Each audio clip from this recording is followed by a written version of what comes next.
Assalamu alaikum. Welcome to Psychic Learners Academy by Bia Baloch. My name is Noreen Fatima. Lesson number 42, Gender and Psychopathology. Okay, so psychopathology आपको मालूम है कि क्या होता है. अब कुछ ट्रेडिशनल बिलीफ हैं जैसे कि हिस्टेरिया, डिसोसिएटिव डिसऑर्डर, ये सारी वुमेन स्पेसिफिक है, स्पेशली यंग गर्ल्स में होती है. वुमेन मोस्टली हमेशा एंग्शियस रहती हैं and they suffer from anxiety disorder and very few man have anxiety. Women अक्सर उनको फोबिया रहता है because they are scared of insects, animals, people, तो वो डरती रहती हैं, तो फोबिया डिसऑर्डर्स भी हो जाते हैं. एंड मेन को अक्सर ब्रेव समझा जाता है, they are not scared of anything, वो किसी से डरते नहीं हैं, तो उनकी फोबिया की कोई हैबिट डेवलप नहीं होती. डिप्रेशन एक तरह से समझा जाता है कि it's a women thing because वो चीज़ों को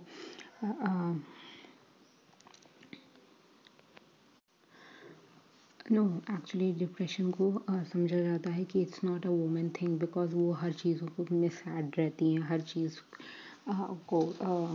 चीज़ को बहुत बहुत सीरियसली ले लेती हैं और फिर चीज़ों को इवैल्यूएट अलग कर लेती हैं, तो एक तरह से फिर बाद में वो रिकवर भी कर जाती हैं. तो इट्स नॉट अ थिंग कि वो उनका डिप्रेशन उनके लिए नहीं बना है, वो हमेशा सैड रहती हैं. Habit disorder, smoking, drug abuse, alcoholism, these are main problems. ये सारी रॉन्ग परसेप्शन है, रॉन्ग बिलीव्स हैं जो कि सोसाइटीज़ में चलती आ रही है और ये अब यंग जनरेशन में भी पास ऑन हो रही है. बट मॉडर्न रिसर्च के ने ये रिवील किया था कि कोई ऐसी सिग्निफिकेंट कोई एक मेजर स्पेसिफिक डिफरेंस नहीं है in mental illness except a few. And अगर देखा जाए तो दो इलनेस है जो कि ज़्यादा पाई गई है in women, that is mood disorder and anxiety disorder. So in this chapter we will focus on two things. पहला है gender bias and diagnostic criteria. Diagnostic criteria में कैसे जेंडर बायस होते हैं एंड कुछ facts about gender difference in psychological disorder. Diagnostic का criteria क्या होता है? डायग्नोस्टिक क्राइटेरिया कुछ रूल्स हैं, कुछ क्राइटेरियाज हैं जो कि साइकेट्रिस्ट और साइकोलॉजिस्ट यूज़ करते हैं कैटेगराइज करने के लिए कौन सी प्रॉब्लम कौन सी डिसऑर्डर में आएगी, and to label people as mental patients और whoever who is suffering from mental illness. And ये मेन जो कॉमनली यूज्ड क्राइटेरिया है वो है DSM, diagnostic and statistical manual of mental disorder. It was developed by APA, American psychiatric association, और इसके कई सारे वर्जन्स आ चुके हैं. तो जो रीसेंट वर्जन है वो है 2000 में आई है DSM-5. DSM-5 में 240 डिफरेंट डायग्नोसिस हैं, सबके अलग अलग सिम्टम्स हैं जिसको डिस्क्राइब किया गया है, और एक मल्टी एक्सियल सिस्टम है, यानी कि 5 डायमेंशंस हैं फॉर ईच डायग्नोसिस. पहला तीन डायग्नोसिस कवर करता है और दूसरा कि इवैल्यूएशन ऑफ स्ट्रेस, कितना स्ट्रेस है और कैसे ओवरऑल फंक्शनिंग वो इफ़ेक्ट करता है जो भी डिसऑर्डर या इलनेस है. और इंफॉर्मेशन दी हुई है एज के रिगार्डिंग, एंड कब शुरू होता है ये, एंड कितने दिन तक रहता है, course of disorder, and gender ratio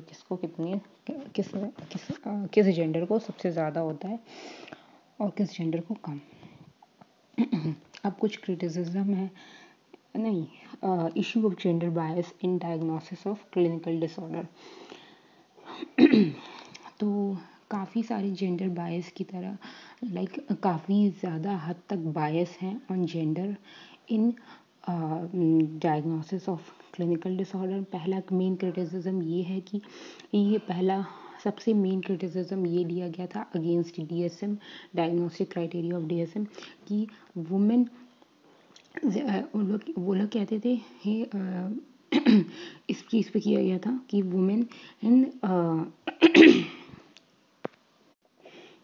कि वुमेन ज़्यादातर हर मेंटल डिसऑर्डर्स और उनकी प्रॉब्लम बिहेवियर्स ज़्यादा होती हैं, बट एक्चुअल थिंग क्या है, ये किसी पैथोलॉजी ही के वजह से होता है। ओके, एंड कोई और कॉज हो सकता है। एंड मैन इसमें ये लोग समझते थे, ये ट्रेडिशनल बिलीफ थी कि मैन एक हेल्दी बिहेवियर है, मैन के जो भी बिहेवियर्स हैं वो एक हेल्दी बिहेवियर है, मैन बेस्ड नॉर्म्स रूल्स, ठीक है, कंसिडर करते थे एंड उसको हेल्दी समझते थे। और वुमेन की जो भी बिहेवियर है वो पैथोलॉजिकल है, वो क्या कहते हैं मेंटल डिसऑर्डर है, उसमें एबनॉर्मल है। तो they considered man as dominant, like man as a healthy one and woman is as a abnormal, not healthy one, not normal। okay, तो इसी वजह से बिहेवियर और पर्सनालिटी कैरेक्टरिस्टिक भी मेन का नॉर्मल समझा जाता था और बिहेवियर एंड कैरेक्टरिस्टिक वुमेन का एबनॉर्मल और पैथोलॉजिकल समझा जाता था। जैसे कि कुछ मेल बिहेवियर्स के कैरेक्टरिस्टिक जैसे कि कॉम्पिटिटिवनेस, एसर्टिवनेस, इंडिपेंडेंस और एग्रेसिव एटीट्यूड, ये समझा जाता था एक हेल्दी मेंटल फंक्शनिंग, क्योंकि ये मेल के बिहेवियर्स थे। और जो इमोशनल ज़्यादा होना, ये इमोशनल एक्सपीरियंस, ये इमोशंस में ज़्यादा होना, ये फीमेल्स की बिहेवियर समझा जाता था और ये हेल्दी नहीं समझा जाता था। कुछ कल्चरल बैकग्राउंड और लाइफ सर्कमस्टांसेस, यानी कि ये cultural factors and environmental factors, ये सारे भी बहुत इग्नोर किए गए हैं डीएसएम क्राइटेरिया में। ऑल्दो DSM-4 और DSM-4 TR में कल्चरल फैक्टर्स को इम्पोर्टेंस दी गई थी, बट DSM-5 में अब उसको इम्पोर्टेंस नहीं दी गई है।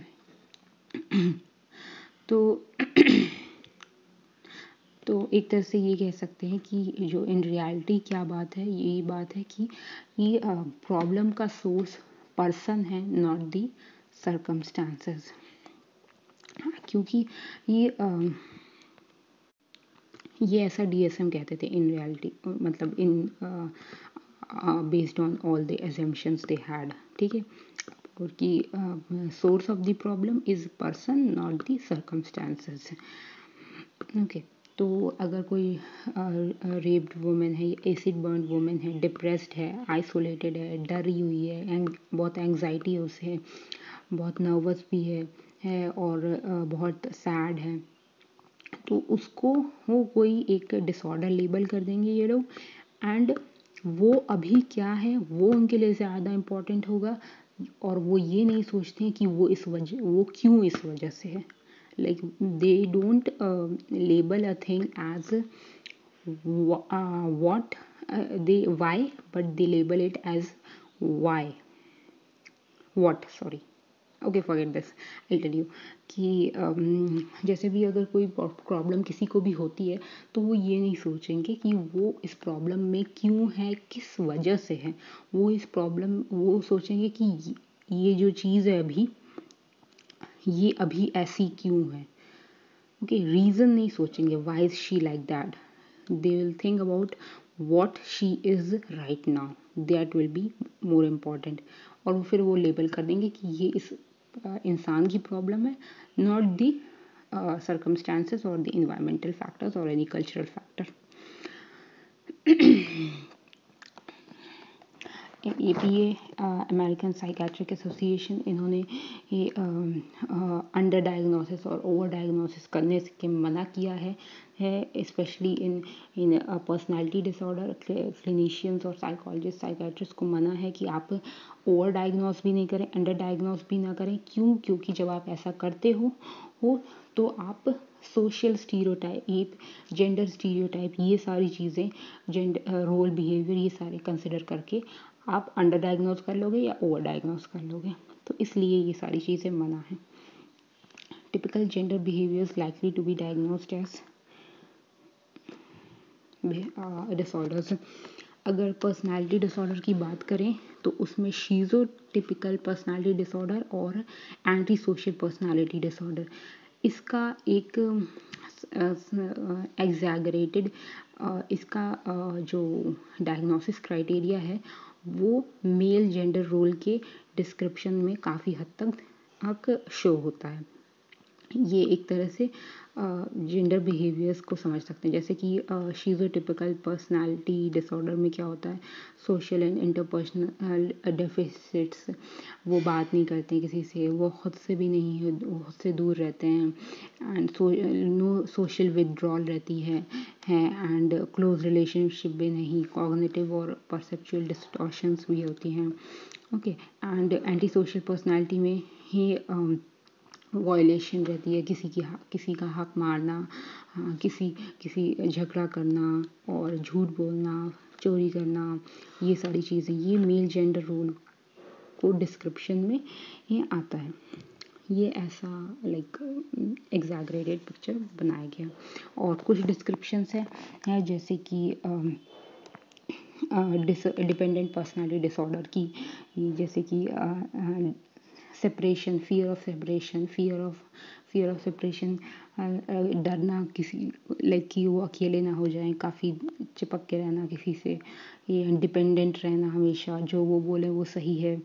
ये एक स्टीरियोटिपिकल फीमेल जेंडर रोल की एग्जैगरेशन एक तरह से समझ सकते हैं। तो these two are stereotypical and male gender and female gender role seen in the disorders, diagnosis of the disorders. Culturally promoted behaviors that can be labeled as mental disorder. अब कुछ behaviors होते हैं जो कि ही प्रमोट किए गए हैं, जिसको बढ़ावा दिया गया है by our own men and women. तो जैसे कि एंग्जाइटी इन वुमेन की बात करें तो अक्सर उनको डिपेंडेंट बना दिया गया है बचपन से ही कि आप कुछ नहीं कर सकती, आप बाहर नहीं जा सकती अकेले, आप you can not face the world outside home without any man.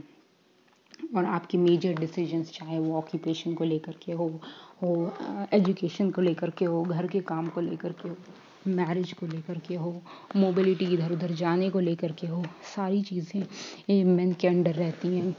तो एक तरह से आप उसे इंडिपेंडेंट नहीं बनाते हो बल्कि डिपेंडेंट बना देते हो और वो कोई इंडिपेंडेंट डिसीजन नहीं ले सकती। तो जब कभी वो किसी प्रॉब्लम में आती हैं तो वो एंग्जाइटी ही फील एक्सपीरियंस करने लगती हैं, हेल्पलेस फील करती हैं। क्यों? क्योंकि उन्हें सिखाया ही नहीं गया है, उन्हें तो हमेशा बताया गया है कि आपको डिपेंडेंट रहना है, आपको किसी न किसी की ज़रूरत है। तो ये भी एक प्रॉब्लम बन सकती है, ये भी एक डिसऑर्डर में जा सकता है अगर वो ये चीज़ बहुत स्ट्रिक्टली फॉलो करें। ऑल्सो मेल डोमिनेटेड सोसाइटी में ये सिखाया जाता है कि गर्ल्स को वो they have to please, they have to impress everyone, चाहे मेल हो या फीमेल हो, स्पेशली मैन। तो वो एक परफेक्शन में के उसमें लाइन में घुसना स्टार्ट कर देती हैं एंड उनकी एंग्जाइटी भी रहती है, टेंडेंसी भी रहती है, कुछ बिहेवियर टेंडेंसीज रहते हैं जो कि परफेक्शन और इन सारी चीज़ों को लेकर के होती हैं। तो वो ओसीडी में भी कभी कभी टर्न हो जाती हैं। वुमेन फोबियाज बचपन से ही गर्ल्स डरती रहती हैं छोटे, like even I saw my cousin, she was scared of leaf पत्ते। ओके, हाँ, तो एनिमल स्ट्रेंज सिचुएशन इसमें डर जाती हैं। तो उस वक्त ही इनको सिखाना चाहिए कि आपको वो नहीं, डरना नहीं है। बट वो तो उसको और बढ़ावा देते हैं पेरेंट्स और फैमिली एंड बॉय को समझाते हैं कि you are the protector, you have to protect and so इससे भी फोबियाज कई बार डेवलप होते हैं। Women and depression, specially men, इनको कहा जाता है कि आप रोना नहीं है, आप सैड नहीं हो सकते आप। तो उनको एक्सप्रेस अपनी इमोशंस, अपनी सैड इमोशंस स्पेशली एक्सप्रेस करने नहीं दिया जाता है। And women and young girls को मना भी नहीं किया जाता कि तुम एक्सप्रेस ना करो। तो वो कई बार रोती हैं, चीखती हैं, लाइक एज इन रोने वाला चीखना। हाँ, तो ये सोशली एक्सेप्टेबल बिहेवियर है, सोशली एक्सेप्ट किया जाता है, इसको सोसाइटी में एक्सेप्ट किया जाता है वुमेन का रोना। बट वुमेन का गुस्सा और एग्रेसिव होना ये एक्सेप्ट नहीं किया जाता है। ये सिर्फ एक्सेप्ट किया जाता है किसके लिए? मेन के लिए। तो इन सारी सिचुएशन से भी ही लोग डिप्रेशन में जाते हैं और एग्रेसिव बिहेवियर और आता है, एंटी सोशल पर्सनालिटी बिहेवियर आता है मेन में। तो ये सारे कल्चरल फैक्टर्स भी काफ़ी हद तक इफेक्ट करते हैं। कुछ जेंडर डिफरेंसेस हैं साइकोपैथोलॉजी में, ये कुछ बहुत कम है। रिसर्च की तरफ से तो ये शो किया गया था कि ये बिल्कुल भी कोई लाइक स्पेसिफिक कोई कैटेगरी कोई लाइक कोई डिफरेंस नहीं है, स्पेसिफिक जेंडर डिफरेंस नहीं है, बट स्टिल कहीं कहीं पाए जाते हैं। जैसे कि अगर स्कीज़ोफ्रेनिया की शुरुआत में देखें, ऑनसेट स्टार्टिंग पॉइंट ऑफ स्कीज़ोफ्रेनिया, तो मेल का ज़्यादा अर्लियर ऑनसेट होता है, वो उनको जल्दी हो सकता है दैन वुमेन। वो काफ़ी दिन तक मेल काफ़ी दिन तक हॉस्पिटलाइज्ड हो सकते हैं। अगर मेजर डिप्रेशन की बात करें हैं तो वो वुमेन में ज़्यादा होती है, विद 2:1 रेशियो, 2 वुमेन का है और मेन का 1 है। और कोई बाइपोलर डिसऑर्डर में तो कोई डिफरेंस नहीं मिला। ये APA 2000 में कहा बताया गया था। Dysthymia is more prevalent in women, 2 to 3 ratio to 1 men का है, 2 to 3 वुमेन का है। और डिप्रेशन की प्रिवलेंस, डिप्रेशन की ही continuation is almost double when compare to men. Okay, and personality disorders mostly men में होते हैं। सब्सटेंस रिलेटेड डिसऑर्डर की जब बात करें तो अल्कोहल डिपेंडेंस, एम्फीटामाइंस, कैनबिस, ड्रग्स, ये सारी चीज़ें लेने ही में मेन ज़्यादा हायर हैं, they are more into substance related disorder. और जब सेडेटिव्स और हिप्नोटिक्स इन सारी की बात करें ये तो इसमें वुमेन ज़्यादा हायर रिस्क में है। Women are more in higher risk of phobia and panic attack. Okay, social phobia में भी, OCD में और पोस्ट ट्रॉमेटिक स्ट्रेस डिसऑर्डर में कोई जेंडर डिफरेंस नहीं है। And conversion disorder is more common in women than in men. Also women को ज़्यादा somatization disorder patients somatization disorder ज़्यादा होता है 95% से। Also US में ये डायग्नोसिस काफ़ी कम पाया गया है मेन में। and there's no gender difference in body dysmorphic disorder, dissociative identity disorder women में ज़्यादा होता है, मेन में कम होता है। सेक्सुअल डिसफंक्शन की बात की जाए तो पैराफिलिस बहुत कम पाया जाता है इन वुमेन, एंड मेन का रेशियो ज़्यादा होता है दैन वुमेन। मेन का 20 है और वुमेन का 1 है।